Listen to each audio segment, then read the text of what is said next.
My name's James McGibbon, my pronouns are he and him, and I'm joining you from UNSW's Kensington campus, which sits on the unceded lands of the Bedegal people.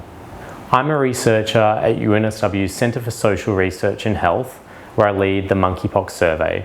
The Monkeypox Survey was a collaborative research project between researchers here at the Centre for Social Research and Health, the Kirby Institute, the Australian Federation of AIDS Organisations, and ACON. In this presentation, I'm going to outline the key findings from the survey, which was live between August and September 2022. The survey had four main aims. The first aim was to assess knowledge and concern about monkeypox among gay, bisexual and queer men and non-binary people. The second aim was to assess willingness to make behavioural changes in response to monkeypox. The third aim was to assess willingness to be vaccinated against monkeypox. And lastly, we wanted to know what kinds of things affected both willingness to make behavioural changes and separately, willingness to be vaccinated. The study was inclusive of trans participants. It required participants to be living in Australia and to be at least 16 years old.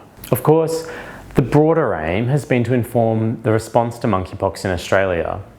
I'm pleased to say that since the survey closed in early September, we've been working with our community partner organisations and health authorities to learn from participants, particularly what they knew about monkeypox and what they were prepared to do in response to it. Let's take a look at the key results. Nearly 2,300 people took part in the survey. 95% were cisgender gay men, 60% were living in Melbourne and Sydney, and 40% were current PrEP users. 8% were HIV positive. The average age was 40 years old. Around 70% had been tested for STIs in the past year, mostly at GP clinics, and less than 1% of the sample had been diagnosed with monkeypox, which amounted to 19 people. In relation to knowledge and concern, nearly all participants had heard of monkeypox before the survey. 65% were concerned or very concerned about acquiring monkeypox, and around 1 in 5 believed it likely or very likely they would acquire monkeypox. To think about our sample in terms of potential risk for monkeypox, nearly 1/3 of participants had travelled overseas in the past 6 months, under half planned to travel in the next 6 months, and around 1/4 had more than 10 male sexual partners in the past 6 months.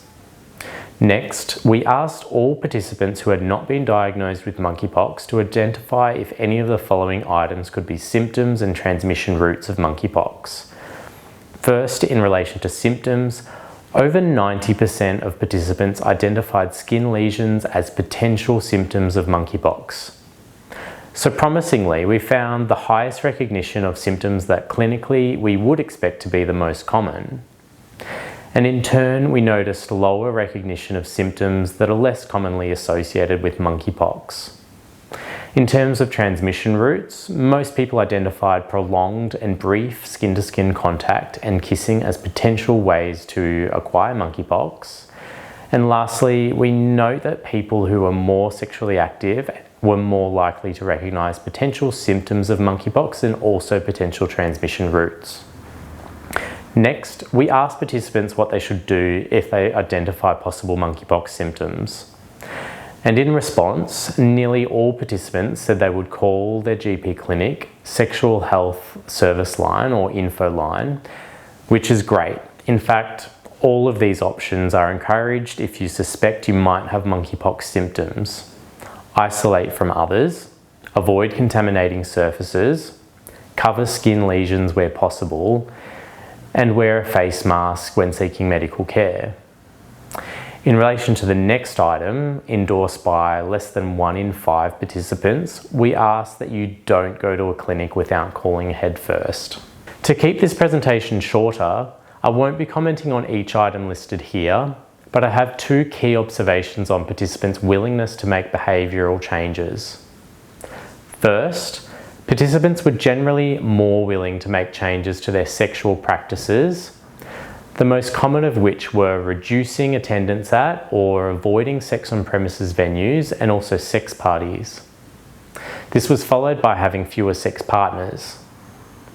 The second observation was that participants were generally less willing to make changes to their social practices. And I think this comment from a participant in a free text response does a really nice job at contextualising why this might be.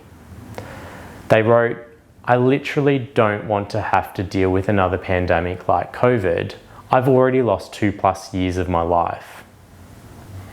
Moving on to vaccination, less than 1/4 of participants had been vaccinated against monkeypox or smallpox, which included historical or childhood vaccination. 15% of the sample were vaccinated since May 2022, of which around 80% received the vaccination before possible exposure to monkeypox. 15% of the sample did not know their vaccination status, and of participants who had received the newer third-generation modified vaccinia Ankara vaccination, or MVA, 80% received at least one dose in Australia. Less than 1% had received a second dose, and that was just 3 people. Looking at willingness to be vaccinated, most participants told us that they were somewhat or very likely to accept the vaccine when it becomes available to them. 77% told us that they would get the vaccine right now as a precautionary measure, while 15% told us that they would wait until there were more cases in Australia. Few factors differentiated vaccine willingness. So in other words, there appears to be really high demand for vaccine regardless of demographics and sexual practices. However, we did find that bisexual participants were less willing, and university-educated participants and those with more than 10 recent male sexual partners were more willing to be vaccinated. And finally, we asked participants about their comfort with contact tracing, isolation requirements, and also monkeypox treatment. We found the highest comfort with contact tracing with regular and casual sex partners. The greatest concern about contact tracing was with workplaces and colleagues. And looking at free text responses, some participants were particularly concerned about being, quote, outed, needing time off work, and stigma in being perceived as, quote, irresponsible or slutty. In relation to isolation, nearly all participants were willing to avoid sexual contact if diagnosed with monkeypox. More than 90% were willing to isolate. However, around 30% told us that they couldn't work from home, and around 50% told us that they could not avoid communal living areas such as a bathroom or kitchen. And lastly, in relation to treatment, most participants were willing to take tecovirimat, also known as TPOXX. In closing, I'd like to acknowledge all participants in the survey. Thank you very much for your time. Oscar Westerdahl and Vincent Romola provided pro bono creative services towards the study, and we're immensely grateful for this. Our partner organisations, AFAO and also ACON, were integral to the success of this community-led survey. And I'd also like to thank Heath Painter, Matthew Vaughan, Angus Molyneux and Timmy Lockwood, who provided expert advice and also assistance with the study design. And finally, I acknowledge that we received funding from the Australian Government and also New South Wales Health.